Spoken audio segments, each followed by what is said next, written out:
por debajo de las 400 milésimas. Él está presionado y está buscando la forma. Bienvenidos, correlones, estoy en el circuito de Miami, de vuelta en la clase A de coches modificados del multijugador. Estoy a bordo del Chevy Chevelle Super Sport 454 de 1970 y le hice una configuración con un perfecto balance peso-potencia para tratar de escalar posiciones rápidamente y meterme en la pelea del podio. Aquí vemos a un Aston Martin peleándose allí con un Subaru 22B buscando los espacios, pero se queda rezagado y me meto en un costado y le doy un toque aquí a Today We Rebel en el Nissan. Y más adelante vemos a un Ferrari Cali peleándose con el F40 y el F40 lo empuja fuera del circuito. La pelea está buena, señores.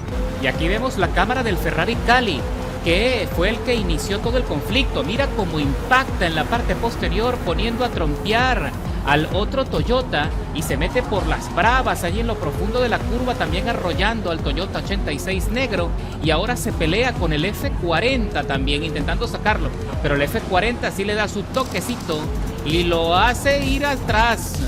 Aquí vemos otro lote, también vemos un Honda NSX peleándose con un Toyota GT86, vemos un Nissan R34 y un Porsche que está perdiendo balance en la cola, se le sobrecalentaron las gomas y el Ferrari le hizo el favorcito para terminar de sacarlo de la pista. El Honda NSX regresa de forma amenazante a la pista, llevándose los conos y también llevándose de sombrero al Ferrari. Y aquí vemos la cámara del Honda NSX. Más adelante el Porsche negro peleándose con el Audi intentando sacarlo. Y ahí es cuando pierde balance y se derrapa. Mientras que el Honda trata de frenar a tiempo, pero se queda sin espacio, le fallan los discos y en su reingreso se impacta con el Ferrari. Allí quedaron los dos enfrascados en un conflicto y lo aprovecho para seguir avanzando. Aquí vemos el Nissan R34 tratando de meterse en el rebufo del Audi. El Audi frena, pero es un coche pesado, tiene dificultades y me meto por dentro y lo supero sin mayor resistencia. Y ya me meto en la pelea del podio, en la tercera posición, cuando apenas estamos por terminar la primera vuelta de las 5 pautadas en Miami. Y cuando estamos recorriendo la segunda vuelta, observamos allí adelante al Toyota 86 que va en la segunda plaza, presionando al MK2, se viene por la parte de adentro, sale de la curva, se le mete en el rebufo, trata de conseguir un plus de velocidad para sorprenderlo en la salida de la curva, pero no tiene aceleración suficiente. El MK2 es un coche más ligero y parece que tiene muchísima más aceleración. Sin embargo, los dos van alineados, se mete desde lo más alto en la curva, trata de hacer un lacito, pero se quedó sin espacio y se le desliza la cola, perdiendo tracción. Y aquí vemos la cámara del Toyota 86, la forma como se está acercando al MK2, presionando, se mete en el rebufo, trata de salir con más velocidad de la curva, pero se le desliza el coche y pierde estabilidad. Aún así se las arregla para estar alineado justo en la recta antes de la curva a la izquierda. Frena lo mejor que puede, pero parece que también le falla allí la tracción, se le desliza la cola y perdió mucho impulso, cosa que aprovecho para meterme en un costado y hacer lo mío también. Ahora me meto yo en la segunda plaza y él no se deja, se resiste y presiona desde lo más profundo del piano y ahora regresa por más. Sigue metiéndose allí, le asoma la trompa y lo empuja al MK2 sacándolo fuera del circuito y le ponen una penalización de medio segundo por contacto excesivo. Y me parece que debieron haberle puesto mucho más. Y aquí podemos ver una vista diferente del Toyota, la manera como va presionando y empujando al MK12. Ahí es donde le da el contacto que lo sacó fuera en la entrada de la chicana. Qué lamentable. Y cruzamos la meta para recorrer la tercera vuelta. Esto está por terminar. Lo que quedan son 2 vueltas y fracción para concluir.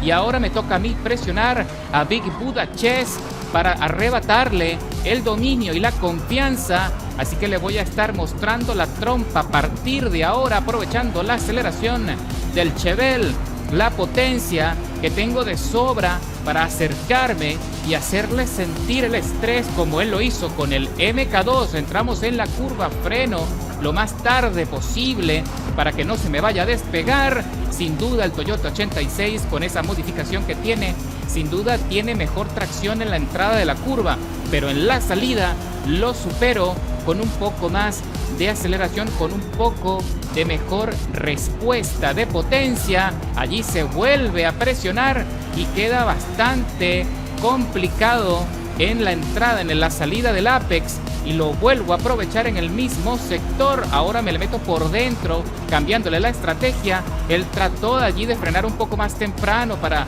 cambiar la trazada, pero no le dio oportunidad, y ahora soy yo el que se consolida como el nuevo líder de la carrera, y esto está por acabar. Sin embargo, no será tarea fácil mantener esta posición, porque Big Buddha Chess todavía tiene con qué pelear, y ya cuando estamos recorriendo la penúltima vuelta del circuito, le han sumado un segundo adicional de penalización a Big Buddha.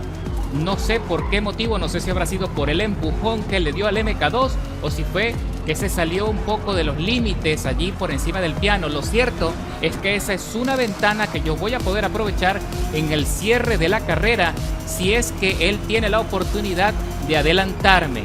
Por ahora mis neumáticos están soportando bastante bien, así que no estoy preocupado por la degradación. Parece que esta configuración ultra ligera del Chevy Chevelle funciona de maravilla, y sin embargo obsérvalo como se está acercando Big Buddha Chess por debajo de las 400 milésimas. Él está presionado y está buscando la forma de conseguir el espacio, y me empuja también de forma sucia. Y aquí vemos la cámara del Toyota 86, la forma como se acerca peligrosamente y trata de meterse en lo más profundo por encima del piano, y me impacta de forma violenta para tratar de sacarme del medio. Definitivamente este corredor es malintencionado, es belicoso, le gusta la pelea sucia, así que vamos a tener que soportar. Ya estamos entrando en el embudo, estamos entrando ya en lo último, y cuando estamos recorriendo ya la última vuelta en el circuito de Miami, me mantengo estable, todavía con una pequeña ventaja de medio segundo. En cada recta me despego satisfactoriamente del Toyota 86, pero Big Buddha no se rinde y sin duda va a tratar de aprovechar las curvas, los giros que faltan para sorprender y para tratar de arrebatarme el liderazgo de la carrera. Y como ya me ha empujado antes, es muy probable que lo vuelva a intentar, así que tengo que estar muy precavido allí, vigilante. En el retrovisor allí observé la flecha de proximidad que también me dice que se acercó lo suficiente como para hacer lo suyo, y ahí lo tengo pegado ahora 300 milésimas. Aquí me estoy despegando ligeramente y consigo algo de ventaja, pero no es suficiente, y ahí lo veo en la flecha de proximidad y efectivamente me empuja, se mete por las bravas, por encima del piano, incluso arriesgándose a que le sumen más tiempo de penalización, pero a estas alturas creo que no le importa mucho. Y aquí vemos la maniobra con más claridad, la forma como se escurre allí entre el límite de la pista y mi Chevelle, y consigue adelantarme a las bravas. Lo único que estaba consiguiendo era tratar de llenar su ego de que me pudo adelantar ya en el último tramo, y cruzamos la meta, arrebatándole la victoria, haciendo maniobras muchísimo más efectivas, maniobras limpias, que es lo más importante. Una buena participación, escalando 14 posiciones con el Chevy Chevelle del 70, marcando un tiempo de vuelta muy competitivo de 1 minuto 27, 379 milésimas. Y lo mejor es que lo hice todo sin penalizaciones.